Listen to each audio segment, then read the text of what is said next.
Introduction of बायोइन्फॉर्मॅटिक्स हा जो part आहे, जो थोडासा शिकवून झालाय तुम्हाला, बायोलॉजिकल डेटाबेसेस वगैरे, तो पार्ट परत एकदा मी घेते आता. आता आपण हा चालू करू आणि आयएससी ला जे क्वेश्चन्स पडतील ते पण याच युनिटवरचे पडतील तुम्हाला. सो बायोलॉजिकल डेटाबेसेस म्हणजे काय आणि हे वेगवेगळे टाइप्स ऑफ डेटाबेसेस जे आहेत ते आपण या पॉइंट मध्ये डिस्कस करू. टूल्स अँड टेक्निक्स थोडं सर घेईन, थोडं मी घेईन, प्रॅक्टिकल रिलेटेड जे आहे ते. आणि हे पूर्ण फर्स्ट आणि जो फोर्थ युनिट आहे ते पूर्ण सर घेतील. सेकंड जो आहे तो पूर्ण मी घेईन हा, आणि थर्ड जो आहे तो कॉम्बिनेशन मध्ये आम्ही घेऊ. ठीक आहे. सो आपण हा second unit introduction to bioinformatics start करूयात आता. त्याच्यातला हा पहिला पार्ट सोडून आपण इथे जाऊयात. मेन जो पॉइंट आहे introduction to databases, database system, biological databases. Databases म्हणजे काय, तर हा जो पार्ट आहे तो पार्ट आपण बघूयात. डेटाबेसेस म्हणजे काय सगळ्यांना आता थोडी तरी आयडिया आली असेल. कुणाला सांगता येईल डेटाबेस म्हणजे काय?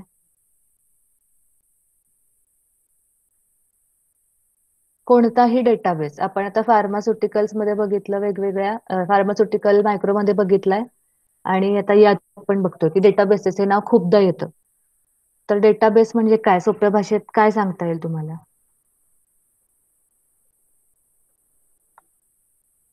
कुणाला वाटतंय का थोडस आपल्याला माहितीये डेटाबेस म्हणजे काय? एखाद्या इन्फॉर्मेशनचं कलेक्शन आणि नंतर मग ते त्याचा स्टडी करता येईल प्रॉपरली त्यासाठी.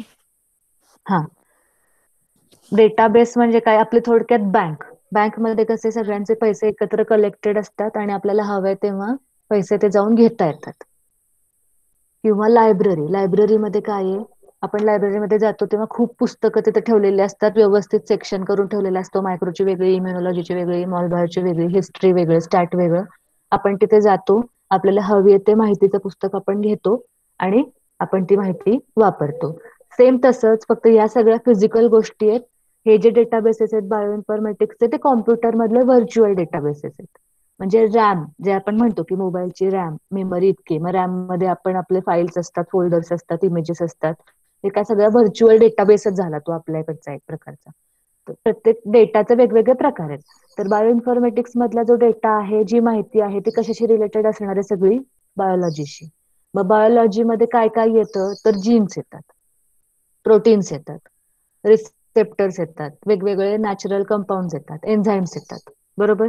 वेगवेगळे जीन्स मध्ये पण एक्झॉन्स वेगळे, इंट्रॉन्स वेगळे. परत प्रोटीन्स मध्ये प्रायमरी स्ट्रक्चर प्रोटीनचं वेगळं, सेकंडरी स्ट्रक्चर वेगळं, क्वाटर्नरी स्ट्रक्चर वेगळं. तर या सगळ्या माहितीचा एकत्र कलेक्ट केलेला जी गोष्ट आहे किंवा जो एक व्हर्च्युअल डेटाबेस आहे, तो बेसिकली बायोइन्फॉर्मॅटिक्स मधले डेटाबेसेस आहेत. मग जसं आपलं रेग्युलर लायब्ररीमध्ये आपण वेगवेगळे सेक्शन केलेत, मॉलिक्युलर बायोलॉजी वेगळे, स्टॅट वेगळं, हिस्ट्री वेगळं, तसे या डेटाबेसेसमध्ये पण वेगवेगळे कलेक्शन्स आहेत. प्रोटीन साठीचा डेटाबेस वेगळा, त्या प्रोटीन मध्ये पण प्रायमरी स्ट्रक्चर साठीचा डेटाबेस वेगळा, सेकंडरी स्ट्रक्चर साठीचा डेटाबेस वेगळा. जीन सिक्वेन्सेस मध्ये सुद्धा प्रायमरी आपले जीन्स असतात ते एक्सप्रेशन वाले जीन्स वेगळे असतात, आणि ते आपले जे हाऊसकीपिंग जीन्स म्हणतो, जे कंपल्सरी आपल्याला लागतात. फॉर एक्झाम्पल आपले ग्लायकोलिसिस मध्ये जे जे एन्झाईम्स इम्पॉर्टंट आहेत आपल्याला, ते सतत आपल्याला लागत असतात. ग्लायकोलिसिस झालं नाही तर एनर्जी प्रोडक्शन आपल्या बॉडीमध्ये होणार नाही, ब्रेनमध्ये होणार नाही. मग ग्लायकोलिसिसशी रिलेटेड जे एन्झाईम्स आहेत, ऍडोलेज वगैरे आपले सगळे, ते कंपल्सरी 24/7 आपल्या सेलनी तयार करावे लागतात, आपल्या जीन्सनी ते एक्सप्रेस करायला लागतात. मग ते काय झाले, हाऊसकीपिंग जीन्स झाले. मग त्यासाठीच्या जीन्स साठीचा डेटाबेस वेगळा, स्ट्रक्चरल प्रोटीन तयार करणाऱ्या जीन्स साठीचा डेटाबेस वेगळा. हे असे वेगवेगळे डेटाबेसेसचे सेक्शन आहेत. मग डिपेंडिंग ऑन माय रिसर्च, मी कोणत्या जीनवरचा रिसर्च करते किंवा मी कोणत्या प्रोटीनचा रिसर्च करते, त्यानुसार मी त्या डेटाबेसमध्ये जाणार आणि मला ती माहिती लगेच मिळेल. तर खूप सगळी माहिती मी एकाच ठिकाणी घालून ठेवली तर मला शोधायला वेळ जाणार आहे, आणि त्याचं सेक्शन करायला पण वेळ जाणार, आणि ते क्रिटिकल होईल, ते कॉम्प्लिकेटेड होईल ते सेक्शन्स करणं. मग त्यामुळे काय केलं त्यांनी, फुल डेटाबेसेस सगळ्याचे वेगवेगळे केले. मग इथे तुम्हाला दिसतंय की हा एक आहे तो न्यूक्लिक ऍसिड डेटाबेस आहे. म्हणजे याच्यात काय तुम्हाला माहिती मिळणार आहे, नावावरून काय कळतंय, तर न्यूक्लिक ऍसिड्स, ते सिक्वेन्सेस जे आहेत, ते सगळ्याची माहिती तुम्हाला या 3 डेटाबेसेस मध्ये मिळणार आहे. हा पहिला आहे तो जेन बँक आहे, नंतर ही DDBJ, आणि हे EMBL. या 3 जे डेटाबेसेसची ही नावं आहेत, या 3 डेटाबेसेस मध्ये तुम्हाला कुठलीही जीनचं नाव तुम्ही तिथे टाकलं तर त्या जीनचा फुल सिक्वेन्स तुम्हाला मिळेल. किंवा एखाद्या जीनचं नाव तुम्ही तिथे टाकलं तर त्या जीनचा पूर्ण सिक्वेन्स तुम्हाला मिळेल. ती जीन त्या क्रोमोझोमवर कुठे आहे, क्रोमोझोमचं लास्ट इयर तुम्हाला झालंय का क्रोमोझोम मॅपिंग? क्रोमोझोम पी आणि क्यू क्रोमोझोम असतात, मग त्या कुठल्या लोकेशनला कुठली जीन असते, थोडंसं झालंय का मायटोसिस मध्ये? आय थिंक माने मॅमने वगैरे घेतलं असेल. हो तर झालं. हा, मग क्रोमोझोम मॅपिंग करतात त्या जीनचं आणि क्रोमोझोमच्या कुठल्या आर्मवर कुठल्या लोकेशनला ती जीन आहे, ती जीन माणसामध्ये आहे का, माणूस सोडून अजून कोणत्या कोणत्या प्राण्यांमध्ये आहे, त्या प्राण्यांमधल्या त्या जीनचे सिक्वेन्सेस काय आहेत, अशी सगळी माहिती तुम्ही त्या जीनचं फक्त नाव तिथे टाकलं की तुम्हाला सगळी मिळणार. सोपं झालं काम शास्त्रज्ञांचं, की मी एखाद्या जीनचा अभ्यास करतेय किंवा एखाद्या जीनचं एक्सप्रेशन कसं होतंय किंवा त्या जीनचा एखाद्या डिसीज मध्ये काय इन्व्हॉल्वमेंट आहे, डिसीज कॉज करण्यामध्ये काय त्याचा इन्व्हॉल्वमेंट आहे, हे जर मला शोधायचंय आणि मी त्या जीनचा अभ्यास करते आणि मला त्या जीनची सगळी माहिती हवी, तर मी ती सगळी शोधत बसायचा वेळ जाणार नाहीये माझा आता, कारण ऑलरेडी कुठल्या तरी एका सायंटिस्टनी ती सगळी माहिती वेगवेगळ्या 10-15 सायंटिस्टनी त्यांच्या वेगवेगळ्या लॅबोरेटरीज मध्ये ते ऑलरेडी रिसर्च केलेले आहेत आणि ती सगळी माहिती या डेटाबेस मध्ये ऑलरेडी मला रेडी टू अवेलेबल रेडी आहे. त्यामुळे ती माहिती वापरून मी माझा रिसर्च अजून पुढे जाऊ शकतो. मधले जवळजवळ 2 वर्ष वाचली ही रिसर्चची, की ज्याच्यामध्ये मला बरंच काही नवीन अजून करता आलं. ठीक आहे, यासाठी डेटाबेसेसचा खूप उपयोग होतो सगळ्या सायंटिस्टना आणि बेसिकली रिसर्चला. त्यामुळे खूप वर्षांपूर्वी जेव्हा ह्युमन जिनोम प्रोजेक्ट यायच्या आधी किंवा हे सगळे डेटाबेसेस यायच्या आधी एखाद्या रिसर्चला जर 10 वर्ष लागत असतील, तर आता तो रिसर्च होतो तो 3 ते 5 वर्षात होऊ शकतं. त्यामुळे रिसर्चचं स्पीड वाढलं, डिस्कव्हरीज वेगवेगळ्या इनोव्हेशनचं स्पीड वाढलं. मग कुठले कुठले आहेत हे? जेनबँक, डीडीबीजी आणि ईएमबीएल हे न्यूक्लिक ऍसिडचे आहेत. प्रोटीन डेटाबेसेस मध्ये काय काय मिळणार आहे आपल्याला? प्रायमरी, सेकंडरी आणि कॉम्पोजिट स्ट्रक्चर जी आहे माहिती ती मिळणार आहे. पीडीबी वगैरे जे आहे, रासमोल वगैरे, हे सगळे काय आहेत? प्रोटीन डेटाबेसेस आहेत. अजून स्पेशलाइज्ड अजून वेगळे जीनोम डेटाबेसेस असतात.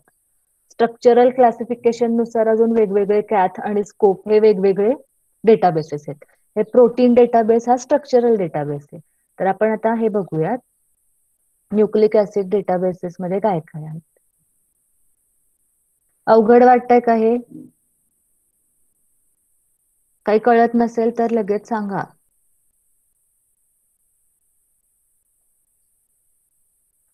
पीपीटी दिसते?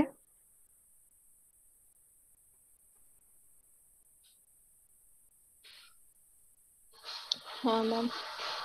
हा, घाबरू नका. हे वाचून, हे काय आहेत? वेगवेगळे डेटाबेसेस आहेत नाही मॅम, नाही मॉलिक्युलर बॉडी. नाही दिसत आहे? दिसतीये. थोडं लेट काही जणांकडे लोड होत असेल. झालं का? सगळ्यांना दिसतीये का? हा some databases in the field of molecular biology असं लिहिलेलं आहे. सगळ्यांना दिसतंय का?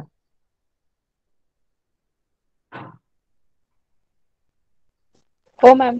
हा, काय आहेत हे? वेगवेगळे डेटाबेसेस आहेत. आता आपण बघितले 4-5च होते तिथं, इतके सगळे डेटाबेसेस. आणि हे कशातले? फक्त मॉलिक्युलर बायोलॉजीच्या फील्ड मधले आहेत. अजून कॅन्सर बायोलॉजी, प्लांट बायोलॉजी, त्याच्यातले तर पूर्ण अजून वेगळे झाले. प्लांट रिलेटेड जे जीन्स असतात त्याच्यासाठीचे वेगळे डेटाबेसेस वगैरे हे पूर्ण वेगळे झाले. हे काय आहेत? मॉलिक्युलर बायोलॉजीशी रिलेटेड आहेत. त्याच्यामधले हे सगळे डेटाबेसेस आहेत. या प्रत्येक डेटाबेसमध्ये तुम्हाला वेगवेगळी माहिती मिळू शकते. किंवा काही काही डेटाबेस असे आहेत की त्या लॅबोरेटरीजनी त्यांच्या स्वतःसाठी ते मेंटेन केलेले असतात. मग अशा 2-3 डेटाबेसेस असतात की ज्याच्यामध्ये की सेम माहिती असते, ती ओव्हरलॅप होते. बरेचदा काय करतात, मग त्या डेटाबेस काय करतं, एकमेकांना विचारते की तुमच्याकडची माहिती आणि आमच्याकडची माहिती कम्पेअर करतात ते आणि बरोबर आहे का, रेफरन्स करतात, क्रॉस रेफरन्स करतात एकमेकांची. त्यामुळे काय होतं, त्याचं क्रेडिबिलिटी वाढते. त्या जी माहिती जी टाकली आपण, शेवटी काय आहे, त्या डेटाबेसला कुणीतरी ती माहिती दिलेली आहे. मी सपोज इन्शुलिनच्या जीनवर रिसर्च करते आणि इन्सुलिनची माहिती मला कुठल्याच डेटाबेसमध्ये मिळाली नाही, म्हणून मग इन्सुलिनचे जीन मी क्रोमोझोम मॅपिंग केलं पूर्ण आणि शोधून काढली की ती क्रोमोझोमवर कुठल्या लोकेशनला इन्सुलिनची जीन आहे. इन्सुलिनच्या जीनचा पूर्ण सिक्वेन्स केला मी आणि ही 2 माहिती मला माझ्या रिसर्चमध्ये मिळाल्या आणि त्या मी सांगितलं की जेन बँकला, म्हणले या 2 रिसर्चमध्ये मला माहिती मिळाली, हे मी तुमच्याकडे डिपॉझिट करते, म्हणजे दुसऱ्या कोणाला तरी ते वापरता येईल. मग शेवटी ही मी तिथं टाकते आणि माझं काम बरोबर आहे का नाही हे चेक करावं लागतं, कारण नंतर जगातले सगळे सायंटिस्ट ते वापरणार आहेत. मग जेन बँक मध्ये मी टाकते डेटाबेसमध्ये ती माहिती. EMBL मध्ये दुसऱ्या कुठल्या तरी सायंटिस्ट ती माहिती टाकेल. बरोबर. मग ती टाकल्यावर एकमेकांचं क्रॉस रेफरन्स केलं जातं आणि सगळ्यात जास्त योग्य माहिती कुठली आहे किंवा काही चुकीचं असेल तर ते दुरुस्त केलं जातं आणि मग ती सगळ्यात क्रेडिबल अशी माहिती सगळ्या डेटाबेसेस मध्ये ठेवली जाते. मग असे हे वेगवेगळे सगळे डेटाबेसेस आहेत. त्याच्यामध्ये आपल्याला डेटाबेसेस मधनं एक्सपेक्ट काय आहे आपल्याला, तर sequence, functional and structural information related bibliography. Sequence basic आपल्याला न्यूक्लिओटाइड्सचा सिक्वेन्स लागत असतो, जीन आले की, प्रोटीन आले की अमायनो ऍसिडचा सिक्वेन्स लागत असतो. त्यामुळे sequence is basic requirement from any database. नंतर काय फंक्शनल आणि स्ट्रक्चरल इन्फॉर्मेशन. हिमोग्लोबिनचा जर मी प्रोटीन डेटाबेस मी घेतला आणि हिमोग्लोबिन असेल नाव मी जे सर्च इंजिन मध्ये त्यात टाकलं, तर मला काय यायला पाहिजे, त्या हिमोग्लोबिनचं primary, secondary, tertiary, quaternary structure यायला पाहिजे. हे स्ट्रक्चरल इन्फॉर्मेशन आली त्याच्यामध्ये बॉन्ड्स किती आहेत, हायड्रोफोबिक बॉन्ड्स किती आहेत, ती सगळी माहिती मला मिळायला पाहिजे. फंक्शनल मध्ये ती हिमोग्लोबिन स्ट्रक्चर काय करतं, हिमोग्लोबिन काय करतं, फंक्शन काय आहे त्याचं, ही सगळी माहिती मला त्या डेटाबेसमध्ये मिळायला पाहिजे. बिब्लिओग्राफी म्हणजे काय, तर ही सगळी माहिती त्यांनी तिथे कलेक्ट करून ठेवली किंवा आपण आपण ह्याच्यात पण लिहितो, आपण आपल्या प्रोजेक्टमध्ये एंडला बिब्लिओग्राफी लिहितो किंवा आपल्या बुकमध्ये एंडला बिब्लिओग्राफी असते की काय कशाचं काय, बेसिकली इट इज बिब्लिओग्राफी. नंतर वेल स्ट्रक्चर्ड अँड इंडेक्स्ड. त्याचं जे फॉर्मॅट आहे त्या सगळ्या माहितीचा तो व्यवस्थित असला पाहिजे. कसं पण हॅप हजार्डली आधी कुणाचं स्ट्रक्चर दिलंय, कुणाचं फंक्शन दिलंय, मग आपल्याला काय होणार आहे, कम्पेअर करायला आणि सापडायला वेळ लागणार आहे. त्यामुळे वेल स्ट्रक्चरची सगळी बिब्लिओग्राफी हवे, इंडेक्स्ड हवे. खूप माहिती तुम्ही डेटाबेसमध्ये तुमच्या टाकलीत पण ती सर्च इंजिनला योग्य वेळी शोधता येत नसेल, त्याला व्यवस्थित टॅगिंग झालं नसेल. तुम्हाला माहिती आहे आपल्या नॉर्मल लायब्ररीमध्ये पण त्या लायब्ररी नंबर असतो, त्या बुकला नंबर असतो, तो स्कॅन केला जातो, मग सगळा डेटाबेसमध्ये तो लायब्ररीचा जो डेटाबेस आहे त्याच्यात ते पुस्तक दिसतं, ते कुणाला दिलंय ते दिसतं. बरोबर. मग हे काय झालं, व्यवस्थित इंडेक्सिंग झालंय त्या बुक्सचं.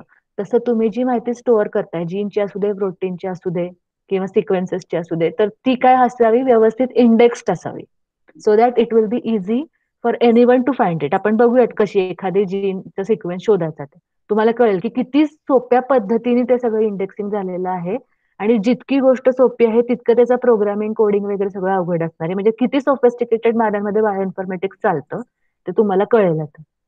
नंतर well cross reference with other databases. आता आपण जसं डिस्कस केलं तसं DDBJ, EMBL आणि जेनबँक हे सगळे न्यूक्लियोटाइड सिक्वेन्सेसचे डेटाबेस आहेत, तर they keep cross referencing with each other to provide the most credible information to the scientist overall world जे काही आहेत ते. Periodically updated.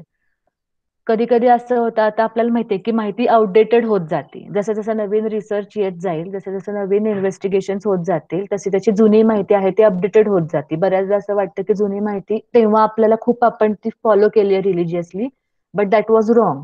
काहीतरी रिसर्च मध्ये चुकलेलं असतं किंवा क्लिनिकल ट्रायल्स कमी झालेले असतात, स्टॅटिस्टिकल अनालिसिस व्यवस्थित झालेलं नसतं किंवा तेव्हा ऑब्झर्वेशन्स जास्त झालेले नसतात, टूल्स अवेलेबल नसतात.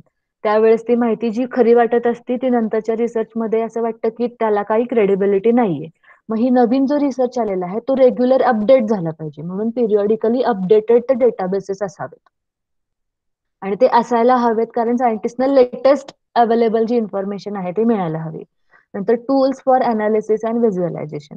आता व्हिज्युअलायझेशन मध्ये काय, आपण प्रायमरी स्ट्रक्चर जर प्रोटीनचं घेतलं तर आपल्याला साधा अमायनो ऍसिड सिक्वेन्स दिसतो, बरोबर. ते जर सेकंडरीला गेलो आपण तर डायसल्फाइड बॉन्ड दिसतील, हायड्रोफोबिक इंटरॅक्शन दिसतील. टर्शरीला घेतलं अजून बीटा शेड्स येणार, त्याच्यात अल्फा हेलिक्स येणार, अजून कॉम्प्लेक्स झालं ते स्ट्रक्चर. क्वाटर्नरीला अजून कॉम्प्लेक्स झालं.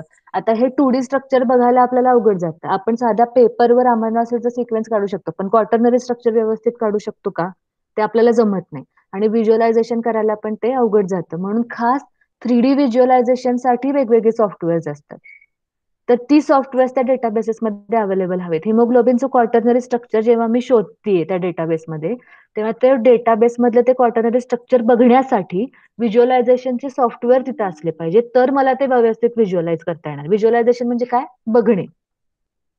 तर ते अनालाइज आणि व्हिज्युअलाइज करायला त्याच्यामध्ये सॉफ्टवेअर जे आहेत ते एम्बेडेड असावे लागतात किंवा आपल्या कॉम्प्युटरमध्ये असायला लागतात. आणि आपल्या कॉम्प्युटरमध्ये घ्यायला तिथं त्या डेटा बँकमध्ये तिथं लिंक्स असाव्या लागतात की सपोज त्या लिंकवर जाऊन मी डाउनलोड केलं ते सॉफ्टवेअर तर मला ते व्हिज्युअलाइज करता येईल, बरोबर. या काय आहेत गोष्टी कुठल्याही डेटाबेसमध्ये एक्सपेक्टेड आहेत. व्यवस्थित कळलं का? हा क्वेश्चन तुम्हाला येऊ शकतो, शॉर्ट नोटला येऊ शकतो किंवा एमसीक्यूज ला येऊ शकतो की what do we actually expect from any database. सगळ्यांना क्लिअर झालं का? हे क्रॉस रेफरन्सिंग केलंय म्हणजे काय केलंय, इंडेक्सिंग केलंय म्हणजे काय केलंय, ते सगळं समजलंय का व्यवस्थित? Yes ma'am. ओके. बाकीच्यांना? हो मॅम, समजलं.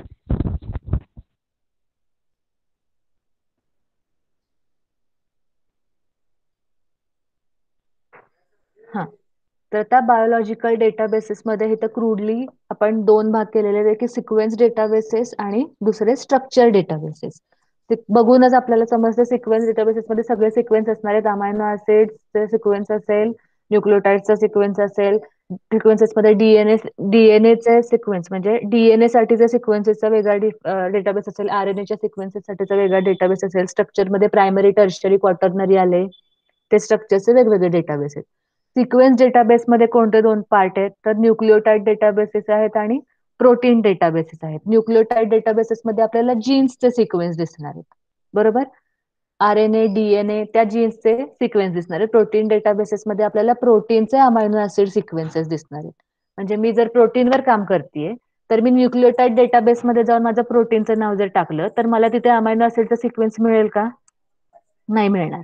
मी जर प्रोटीनवर काम करते तर मला प्रोटीन डेटाबेसेसला अप्रोच व्हावं लागेल. तिथे मी माझ्या प्रोटीनचं नाव टाकलं तर मला त्या प्रोटीनची सगळी माहिती मिळू शकते. Same way if I am working with the gene, I should approach nucleotide databases rather than protein databases.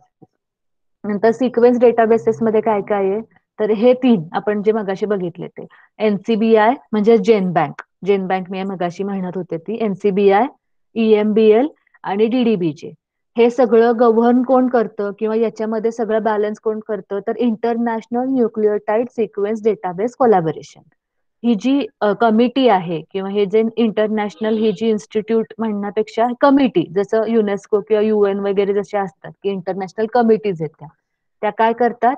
हे सगळं गव्हर्न करतात. मग क्रॉस रेफरन्सिंगचं पण काम आहे जे, किंवा एकमेकांमध्ये व्यवस्थित माहिती आहे का नाही ते चेक करणं किंवा या सगळ्यावर कंट्रोल ठेवणं, हे काम काय करून करतंय? International nucleotide sequence database collaboration मध्ये. आता एका सायंटिस्टनी डीडीबीजे मध्ये टाकलं, एका सायंटिस्टनी एनसीबीआय मध्ये टाकलं, तर मग त्या दोघांमध्ये एकमेकांचं हे असलं पाहिजे, काय म्हणता येईल त्याला,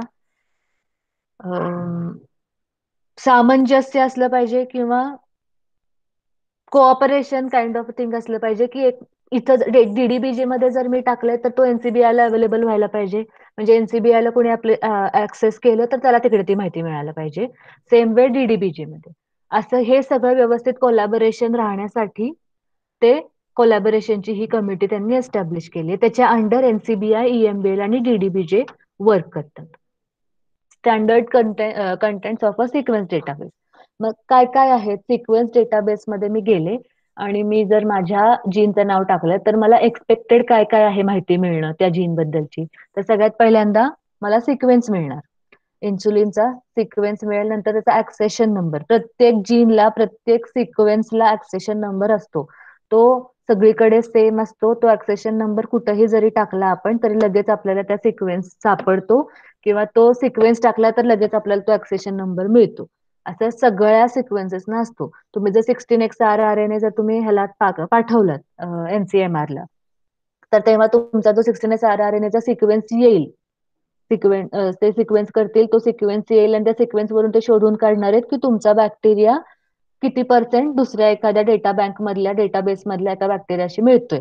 बॅसिलस आहे सपोज तुमचा, तर बॅसिलसचा 16S RNA त्यांच्याकडे डेटाबेसमध्ये ऑलरेडी असणार आहे. मग ते कम्पेअर करणार की तुमच्या बॅसिलसचा 16S RNA आणि त्यांच्याकडच्या डेटाबेसमध्ये असलेल्या 16S RNA चा सिक्वेन्स किती मॅच होतोय. 100% मॅच झाला तर डेटाबेस मधला जो बॅसिलसची स्पीशीज आहे तीच तुमची स्पीशीज आहे. थोडा व्हेरी झाला तर 99% किंवा 96% मॅच होतो. मग त्याचं थोडंसं व्हेरिएशन येतं. मग ते शोधायला प्रत्येक सिक्वेन्सला ऍक्सेशन नंबर दिला जातो.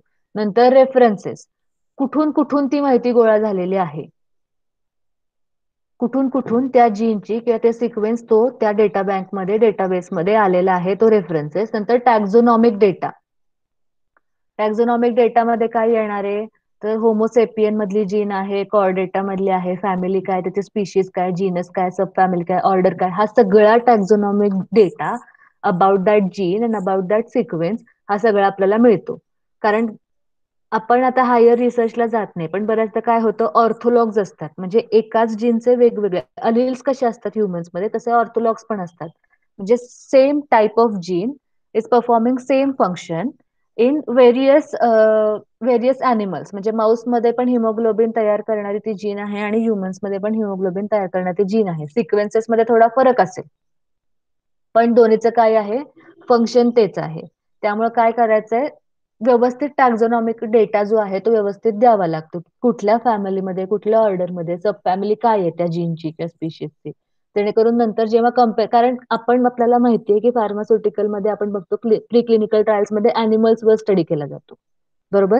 माऊसमध्ये तो स्टडी केला जातो आणि आपण बघतो की जीन एक्सप्रेशन अनालिसिस होतं.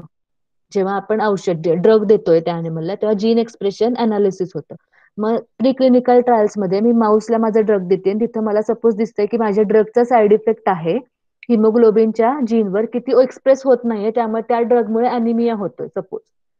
तर मला काय करायला लागणार आहे, जर माऊसमध्ये हिमोग्लोबिनच्या जीनवर ते ड्रग अफेक्ट करत असेल, तर मग ह्युमन्समध्ये करेल का नाही ते चेक करावं लागतं. तिथे थोडीशी मला शंका यायला पाहिजे की ऑर्थोलॉगस जीन आहे, सिक्वेन्सेस बऱ्यापैकी सेम आहेत, तर मग तिथे ते अफेक्ट करतंय का नाही करत.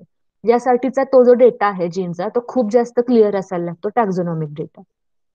आणि बऱ्याचदा असं पण होतं की माऊसमध्ये तो साईड इफेक्ट दिसतं, नॉट नेसेसरीली तो ह्युमन्समध्ये दिसेल.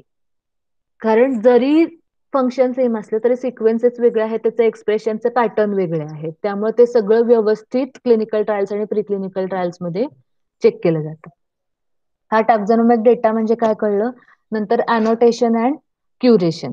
अॅनोटेशन काल पण मी सांगितलं तुम्हाला की अॅनोटेशन आणि क्युरेशन म्हणजे काय. इथं बेसिकली अॅनोटेशन म्हणजे ती जीन क्रोमोझोमच्या कुठल्या आर्मवर आहे, कुठे आहे, त्याचं फंक्शन काय आहे, हे सगळं अॅनोटेट करणे. स्ट्रक्चरल आणि फंक्शनल त्याचे जे आहे ते इन्फॉर्मेशन देणे आणि क्रोमोझोमवर कुठल्या आर्मवर कुठे ती आहे किंवा एक्सप्रेस कोणत्या पद्धतीने होते, कधी होते, हे सगळं अॅनोटेट करणे. हे अॅनोटेशन आणि क्युरेशन मध्ये आलं. Keywords are very important in databases.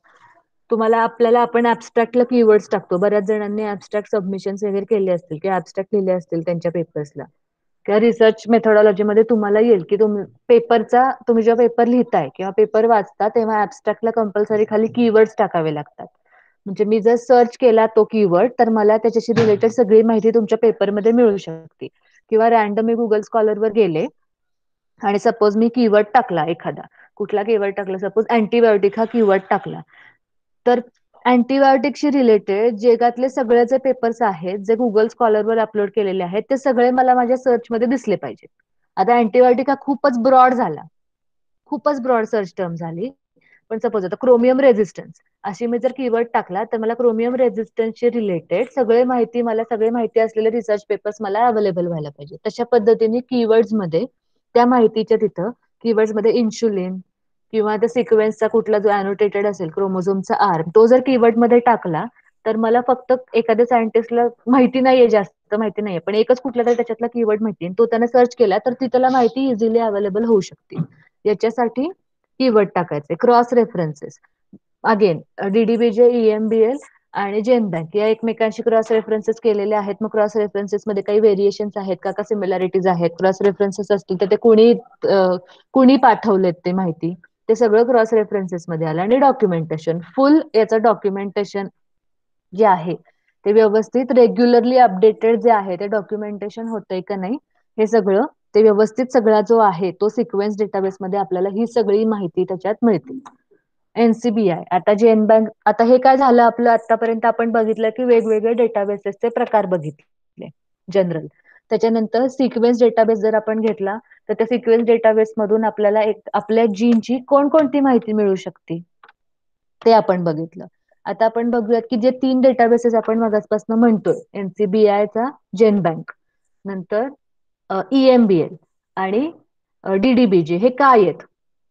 Short form सांगितलं की तुमचं कन्फ्युजन होऊ शकतं. मग ते काय आहे ते आपण बघूयात. आता NCBI काय आहे, कोणाला माहितीये का NCBI म्हणजे काय?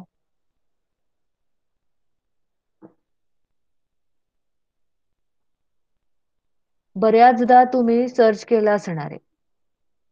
वेगवेगळ्या एनसीबीआयच्या सोर्सवर जाऊन एनसीबीआय वरून तुम्ही रेफरन्स पेपर डाउनलोड केले असणार आहेत.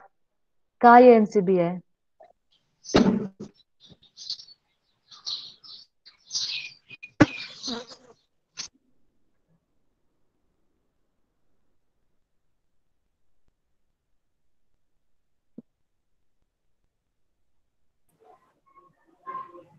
एनसीबीआय काय आहे? तुम्ही सगळ्यांनी पेपर डाउनलोड केलेत रेफरन्सला तुमच्या सगळ्यांच्या रिसर्च प्रोजेक्टसाठी, बरोबर? त्यामुळे सगळ्यांनी कधीतरी एनसीबीआय बघितलेला असणार आहे. सगळ्यांनी बघितलंय का? नॅशनल हो ma'am. Centre for biotechnology information. National centre for biotechnology information ही सगळ्यात जास्त कॉम्प्रेहेन्सिव्ह अशी बायोलॉजिकल डेटाबेस आहे, जो US गव्हर्नमेंटच्या अंडर येतो. US गव्हर्नमेंटच्या नॅशनल इन्स्टिट्यूट ऑफ हेल्थ हे जे मेन जो एक कमिटी किंवा मेन जी इन्स्टिट्यूट आहे त्याच्या अंडर खूप वेगवेगळ्या लाईफ सायन्सेसशी रिलेटेड अशा इन्स्टिट्यूट आहेत इम्पॉर्टंट. त्याच्या NIH अंडर ही national centre for biotechnological institute ही एक इन्स्टिट्यूट येते. त्या इन्स्टिट्यूटच्या अंडर किंवा ती इन्स्टिट्यूट ही जेन बँक चालवतं. जेन बँकचं डेटाबेस मेंटेन करण्याचं काम आणि क्युरेट करण्याचं काम हे एनसीबीआय करतं. ठीक आहे. मग एनसीबीआय ही काय झाली? इन्स्टिट्यूट झाली आणि त्या इन्स्टिट्यूटचा डेटाबेस कुठला आहे? जेन बँक. इथं कन्फ्युजन करू नका. तुम्हाला ऐकू येतंय का सगळ्यांना? हॅलो.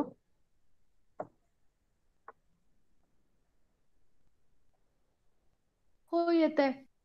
हा, कारण मला इथे थोडस हा बझिंग येत आहे. येत- हा, येत आहे ना? हा.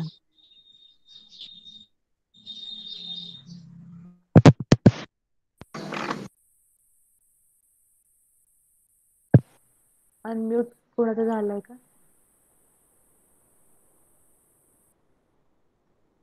केलं बंद?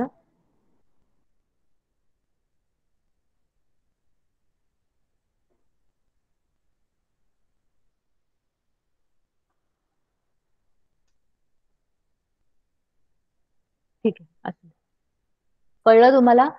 काय आहे? एनसीबीआय या इन्स्टिट्यूटच्या अंडर जेन बँक ही डेटाबेस आहे, बरोबर? It is a very comprehensive biological database. The nucleotide sequence database आहे हा आणि 42 डिफरंट रिसोर्सेस प्रोव्हाइड करतो. ते काय येते आपण बघूयात. Provides very simple and easy to use web interface. ते पण आपण बघूयात की इंटरफेस काय आहे. दुसरं म्हणजे ओपन ऍक्सेस आहे हा. कुणी पण आता मी जाऊन, आता आपण बघूच, आता तुम्ही जाऊन किंवा मी जाऊन डायरेक्ट कुठल्या पण जीनची मला जर माहिती हवी असेल तर लगेच मला ती मिळू शकते. लगेच त्या जीनचा सिक्वेन्स मला मिळू शकतो, लगेच त्याचे सगळे अनोटेशन मिळू शकतं. नंतर अराउंड 2013 मध्ये, फेब्रुवारी 2013 मध्ये ऑलरेडी त्याच्यामध्ये जवळपास 162 मिलियन सिक्वेन्सेस अवेलेबल होते. जगातल्या सगळ्या सायंटिस्टनी वेगवेगळे डिपॉझिट केलेले जे सिक्वेन्सेस आहेत ते जवळपास 162 मिलियन सिक्वेन्सेस अवेलेबल होते. 1992 पासून एनसीबीआयने हे चालू केलं क्युरेट करायला. यात खूप मोठा उपयोग ह्युमन जिनोम प्रोजेक्टमुळे हे सगळं चालू झालं, बेसिकली क्युरेशन वगैरे. तर NIH जे आहे त्यांनीच तो ह्युमन जिनोम प्रोजेक्ट केला होता कंडक्ट, तुम्हाला माहिती आहे सगळ्यांना. तर त्याच्या अंडर तेव्हापासून हे एनसीबीआयची जेन बँक ही चालू झाली. याच्यामुळे खूप वेळ वाचतो सगळ्या सायंटिस्टचा. तर आता सपोज तुम्हाला हे बंद करूया.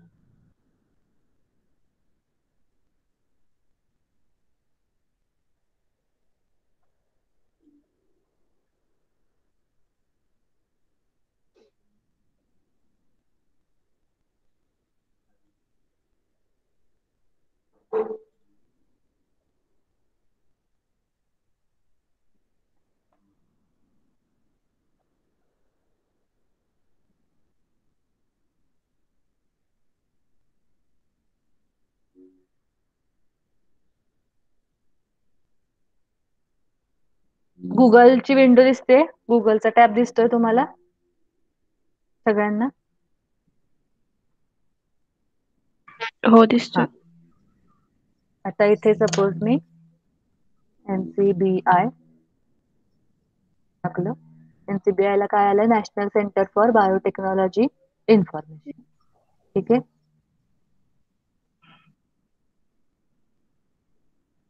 आता इथे वेलकम टू NCBI म्हणतायत. तुम्हाला जर तुमचा डेटा वेगवेगळे डेटाबेसेस मध्ये सबमिट करायचं आहे. प्रोटीनचे रिलेटेड आहे तर प्रोटीन मध्ये सबमिट करायचा आहे. तुमच्याकडे जीन सिक्वेन्स असेल कुठला तो सबमिट करायचा आहे तर तो इथे सबमिट करू शकता. कुठला डेटा तुम्हाला तुमचा इम्पॉर्टंट डाउनलोड करायचा असेल तुमच्या कॉम्प्युटरला इथून तो डाउनलोड करू शकता. मग अशी बघितलं अनालिसिस आणि व्हिज्युअलायझेशन टूल्स, तर त्याच्याशी रिलेटेड टूल्स तुम्हाला डेटा अनालिसिसचे लागत असतील तर ते इथून तुम्हाला करता येतात. वेगवेगळ्या गोष्टी शिकायच्या असतील एनसीबीआय वरच्या तर इथून तुम्ही शिकू शकता. आता इथे सगळे डेटाबेसेस आहेत हे दिसतंय. इथे एनसीबीआयच्या अंडर असलेले सगळ्या डेटाबेसेस तुम्हाला इथे मिळतात. इथं मी गेले आणि इथे सपोज मला आता सगळी न्यूक्लियोटाईडची माहिती हवी. मग न्यूक्लियोटाईडची माहिती हवी असेल तर मी इथे काय टाकलं पाहिजे, न्यूक्लियोटाईड. बरोबर, न्यूक्लियोटाईड टाकलं आणि मला कुठल्या जीनची माहिती हवी, सपोज इन्शुलिन. इन्शुलिनच्या जीनला काय म्हणतात, म्हणजे इन्शुलिनच्या जीनचा शॉर्ट फॉर्म आहे INS. आणि मी काय केला, तो सर्च केला.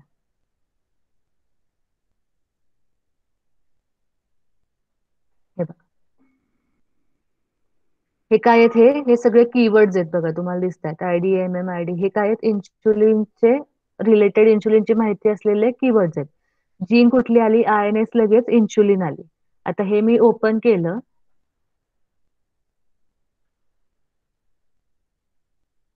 ही सगळी माहिती त्याच्यात मला इन्शुलिनची मिळाली. इन्शुलिन आहे, कुठला इन्शुलिन आहे तर होमिओसेपियन्स आहे, होमोसेपियन्स आहे. ह्युमन्सचं इन्शुलिन जीनची ही सगळी माहिती आहे. बरोबर, म्हणजे टॅक्झॉनॉमिक डेटा इथे थोडा आला. ऑफिशियल सिम्बॉल काय आहे, INS. फुल नेम काय आहे त्याचं, इन्शुलिन. प्रायमरी सोर्स म्हणजे रेफरन्स कुठून आलाय, HG, ते काय सांगतात, HGNC, इथून तो प्रायमरी रेफरन्स आलेला आहे. युगो जीन नॉमेनक्लेचर कमिटी जी आहे, कुठल्या तरी देशाची ती कमिटी असेल, त्यांनी हा एनसीबीआय ला इकडे सबमिट केलाय प्रायमरी सोर्स. अजून कुठे तुम्हाला चेक करायचं असेल तर अन्साम्बल आणि MMI हे दुसरे एक म्हणजे सिक्वेन्स डेटाबेसेस आहेत. तर अशी अशी म्हणजे इन्शुलिनशीच रिलेटेड तुम्हाला अजून त्याची माहिती हवी असेल वेगवेगळ्या डेटाबेस मधून तर तुम्ही इथे जाऊन ते चेक करू शकता. जीनचा टाईप काय आहे, जीन काय करते, ती इन्शुलिन कोड करते. इन्शुलिन काय आहे, प्रोटीन. बरोबर, मग जीनचा टाईप काय आहे तर तो प्रोटीन कोडिंग जीन आहे. रेफरन्स सिक्वेन्स स्टेटस रिव्ह्यूड, म्हणजे रेफरन्स जो आहे, सिक्वेन्स जो दिलेला आहे तो काय केलाय, रिव्ह्यू केलाय, तो क्रेडिबल आहे. ऑर्गॅनिझम कुठला आहे तर होमोसेपियन, ह्युमन्स मध्ये. लिनिएज काय, युकॅरियोटा, मेटाझोआ, कोर्डोडा. किती डिटेल टॅक्झॉनॉमिक डेटा इथे आहे, किती डिटेल टॅक्झॉनॉमिक डेटा आहे बघा इथे. ठीक आहे, लिनिएज कसं कुठून आलंय कुठपर्यंत, युकॅरियोटा मधून मेटाझोआ मध्ये आलाय, मग कोर्डेटा मध्ये आलाय, मग क्रॅनिएटा मध्ये, सगळ्यात शेवटी ते काय आहे इथं, होमो मध्ये आहे आणि आता आपल्या होमोसेपियन्स मध्ये आहे. अजून काय शॉर्ट फॉर्म्स आहेत त्याचे, किंवा अजून कोणकोणत्या नावांनी ओळखली जाते ती जीन, तर या नावांनी ओळखली जाते. समरी मध्ये तिथे सगळं फंक्शन आपल्याला दिसतंय. This gene encodes insulin, a peptide hormone that plays a vital role in regulation of carbohydrate and lipid metabolism. मग त्याचे अजून क्लीव्ड इंटू 3 पेप्टाइड्स. आपल्याला सगळ्यांना, ज्यांनी बायोकेमिस्ट्री घेतलं होतं त्यांना सगळ्यांना माहिती आहे इन्सुलिनचं स्ट्रक्चर, पेप्टाइड्स किती असतात, क्लीवेज केल्यानंतर किती होतात वगैरे. डायबिटीस मध्ये it plays a important role, neonatal diabetes मध्ये आहे. ही जनरल समरी आणि फंक्शनल इन्फॉर्मेशन याच्यातनं कळते. एक्सप्रेशन कसं आहे त्या जीनचं, तर रेस्ट्रिक्टेड एक्सप्रेशन टुवर्ड्स पॅनक्रियास. म्हणजे ही जीन जी आहे इन्शुलिनची, ती आपल्या अंगातल्या, आपल्या बॉडीमधल्या सगळ्या सेल्समध्ये असणार आहे. बरोबर, सगळ्या सेल्समध्ये एकच DNA आहे, त्या सगळ्या DNA वर ती जीन असणारच आहे. पण एक्सप्रेस कुठं होतीये ती जीन, फक्त पॅनक्रियाज मध्ये, कारण पॅनक्रियाज इन्शुलिन जीन एक्सप्रेस करते, म्हणून ते फक्त पॅनक्रियाज मध्ये इन्शुलिन तयार होते. म्हणून काय त्यांनी म्हणले, रेस्ट्रिक्टेड एक्सप्रेशन टुवर्ड्स पॅनक्रियाज. आणि ऑर्थोलॉग्स, मग अशी मी जसं म्हणलं तसं, ऑर्थोलॉग्स म्हणजे सेम टाईपचे जे जीन्स असतात ते वेगवेगळ्या अॅनिमल्स मध्ये दिसतात. मग इथं माऊसचा ऑर्थोलॉग एक दिलाय आणि ऑल. मग माऊस जर आपण क्लिक केलं इथे, तर माऊस मधल्या इन्शुलिन जीनची माहिती आपल्याला तिथं दिसू शकते. INS2 इन्शुलिन मस्क्युलस, म्हणजे ही माऊस मधल्या इन्शुलिन जीनची जी माहिती आहे ती सगळी आपल्याला तिथं मिळाली. कसं कळतं डेटाबेस वर्क, समजतंय तुम्हाला थोडं थोडं?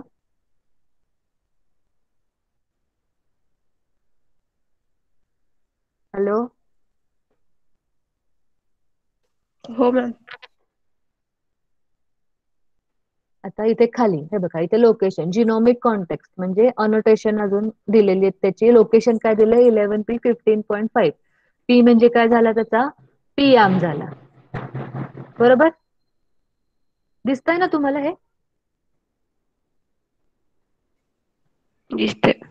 हा 11p15.5 म्हणजे क्रोमोझोमच्या पी आर्म वर ती प्रेझेंट आहे. एक्झॉन काउंट, एक्झॉन इंट्रॉन सगळ्यांना माहितीये काय असतं ते? आठवतंय का एक्झॉन आणि intron? Coding and non coding reasons.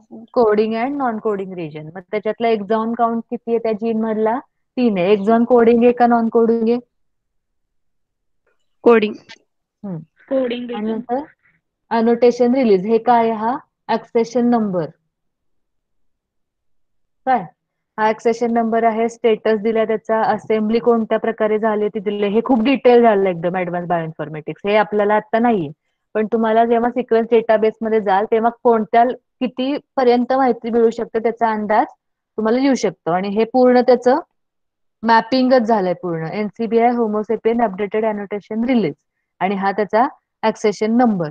आणि हे ते सिक्वेन्स आहेत बेसिकली. इथून कोडिंग कुठला आहे, कोडिंग रिजन कुठला, नॉन कोडिंग रिजन कुठला, हे सगळं याच्यामध्ये ते सगळं कळतं एन्सेम्बल मध्ये. मग इथं वेगवेगळी टूल्स आहेत, त्याचा वापर करून आपण ती बघू शकतो.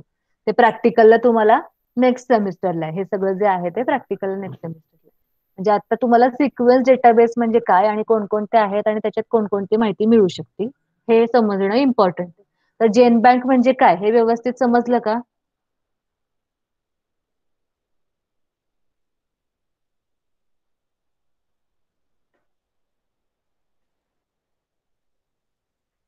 डेटाबेसेस म्हणजे काय, सिक्वेन्स डेटाबेसेस म्हणजे काय, आणि त्याच्यातल्या सिक्वेन्स डेटाबेसेस मध्ये 3 वेगवेगळे सिक्वेन्स डेटाबेसेस आपण बघितले, आणि त्याच्यातला पहिला आपण आता डिटेल कसं शोधायचं ते बघितलं. ते सगळ्यांना व्यवस्थित समजलं का? हो मॅम. हो ठीक मॅम, आहे. समजलं. मग पुढच्या लेक्चरला आपण पुढचा हे घेऊया. जेन बँक झाली आता, नंतर आपण ईएमबीएल किंवा डीडीबीजी घेऊया. मग तो आपण त्या तिन्ही तसे कव्हर करूयात. त्या तिन्हीवरचे जे आयएससी चे क्वेश्चन्स आहेत ते त्याच्या तुम्हाला पडतील. ठीक आहे. आणि प्रॅक्टिकलचं कन्फर्म करायचं आपण शेड्यूल.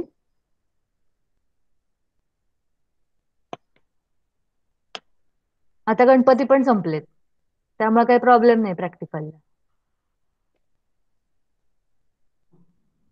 नेक्स्ट वीक पासून किंवा नेक्स्ट टू नेक्स्ट वीक पासून प्रॅक्टिकल शेड्यूल केले तर कुणाला काही प्रॉब्लेम असेल, आत्ता सांगत नसाल, नंतर तुम्हाला समजला तर ग्रुपवर लगेच सांगा की काय प्रॉब्लेम असेल तुम्हाला, किंवा क्लिअर आहात तुम्ही की प्रॅक्टिकल चालू करायला चालेल, तर मग तसं सांगा म्हणजे आपण प्रॅक्टिकल शेड्यूल करू. ठीक आहे. बस पास करू आपण आता. मॅम जॉईन होते तुमचं आज. हा, आणि सीओसीचं लेक्चर आहे आज तुमचं 11 वाजता पूजा पाटील मॅमचं. त्यामध्ये कंटिन्यू तुमचे 3 तास होतील. नंतर लगेच पूजा पाटील आमच्या सीओसीच्या लेक्चरला पण जॉईन व्हा 11 वाजता.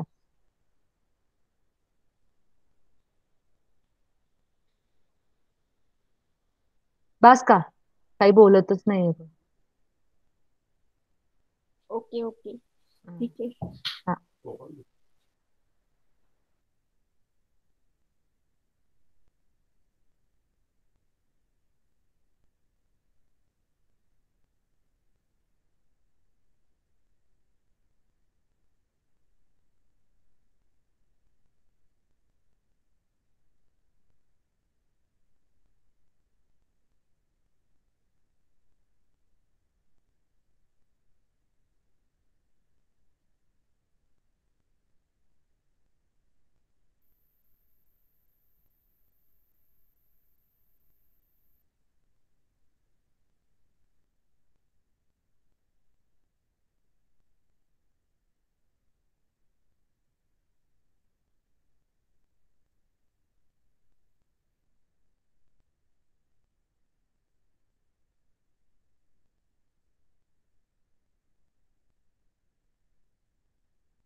हॅलो, आवाज येते का सगळ्यांना?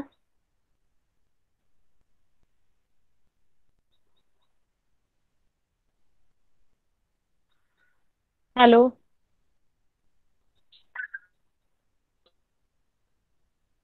हॅलो, हा मॅम येस येतोय मॅम. आवाज. हा येतोय आवाज. हा ठीक आहे. पहिल्या लेक्चरला किती होते? एवढेच होते 17. 17च होते का? हा ठीक आहे.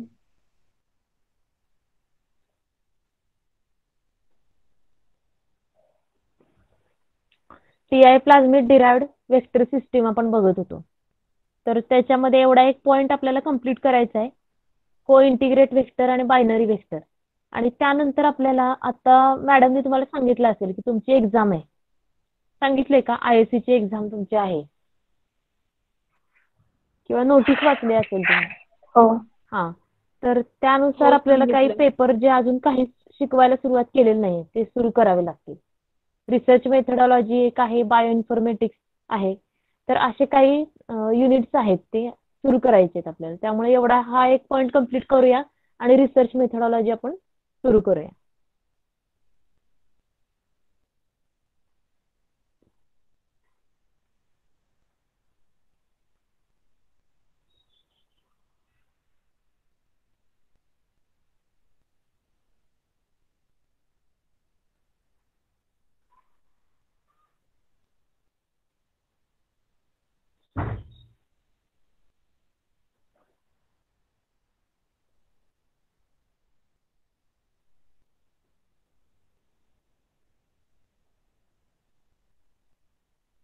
स्क्रीन दिसतीये का सगळ्यांना?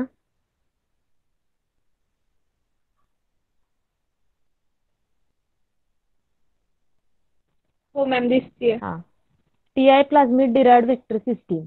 तर त्याच्या आधीची जी स्लाइड होती त्यात काय आहे, how that TDNA is inserted into the plant cell. Agrobacterium to plant सेलमध्ये, म्हणजे आपण क्राऊन गॉल फॉर्मेशन जे बघितलेलं होतं ते क्राऊन गॉल फॉर्मेशन ह्याच्यात दाखवलेलं आहे. आपण आधी स्टडी केलेलं आहे.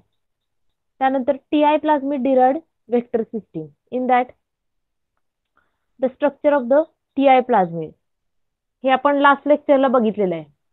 टीआय प्लाझ्मिडच्या स्ट्रक्चरमध्ये काय काय असतं?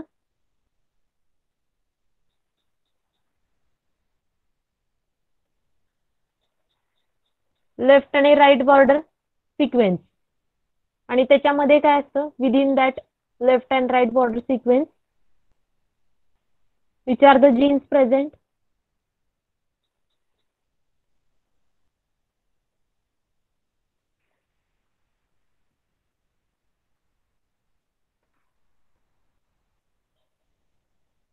Oncogenic genes and opine synthesis genes.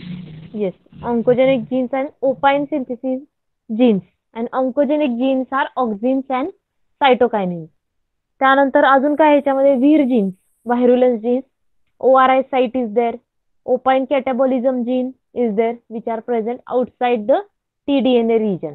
हे सगळं आपण लास्ट लेक्चरला बघितले. त्यानंतर नेक्स्ट पॉइंट जो आहे आपला, त्याच्यामध्ये काय बघायचंय, constraints of wild type TI और RI प्लाझ्मिड. म्हणजेच काय, constraints mean which are the difficulties with the wild type TI plasmid. हे पण आपण लास्ट लेक्चरला बघितलेलं होतं शॉर्ट मध्ये, की why this wild type TI plasmid is not used. Because the first is it is very large. हा TI plasmid जो आहे त्याचं स्ट्रक्चर कसं आहे, it is very large, so it is difficult to manipulate. जर large असेल तर त्याचा डिसएडव्हान्टेज काय होणार आहे, it is difficult to manipulate. Then second is it is present in low copy number in agrobacterium. Low copy number आहे and because of that the expression is less. Low copy number असल्यामुळे काय होणार आहे, एखादं desired protein आपल्याला पाहिजे तर त्याचं एक्सप्रेशन कमी होणार आहे. Low copy number is present in agrobacterium. Then the another is it is difficult to isolate and manipulate in vitro. It is difficult to isolate and manipulate in vitro. Inside laboratory, it is difficult to isolate.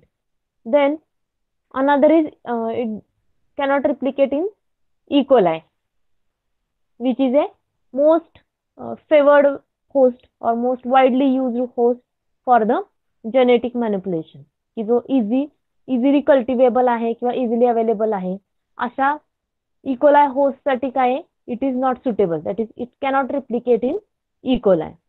This is the important reason why this TI plasmids cannot be used. Then tDNA region from this wild type TI, it is generally large. And one more point is it do not contain unique restriction endonuclease site. Unique restriction endonuclease site ही कशासाठी पाहिजे? For which purpose this vector should have this unique restriction endonuclease site?